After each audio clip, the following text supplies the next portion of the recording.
जोहार छत्तीसगढ़, जय छत्तीसगढ़ महतारी। मैं माखन चंद्रवंशी आप मन के बीच एक नानपुन संदेश लेके आया हूँ। अवैया 2027 के जनगणना के पहली चरण 1 अप्रैल ले चालू हो गए है। ये जनगणना हमार छत्तीसगढ़ ही बर सिर्फ एक गिनती नो है, ये हमार अस्तित्व की लड़ाई है। जब जनगणना अधिकारी आप मन के घर आही तो आप मन ले निवेदन करत हूँ, आप जम्मो छत्तीसगढ़िया भाई बहनी ले निवेदन करत हूँ कि अपन महतारी भाखा आपला छत्तीसगढ़ी ही दर्ज करवाना है। काबर छत्तीसगढ़ी जरूरी है हमार छत्तीसगढ़ पर?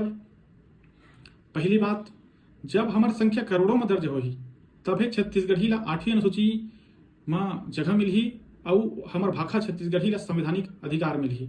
दूसरिया बात, जब छत्तीसगढ़ी ला मान्यता मिलही तो हमार लइका मन अपन मातृभाषा में शिक्षा पाही और उनकर नींव मजबूत होही। तीसरिया और सबले महत्वपूर्ण बात, राजभाषा के सही सम्मान मिलेले स्थानीय सरकारी और निजी रोजगार में हमार भाखा युवा मन ला प्राथमिकता मिलही।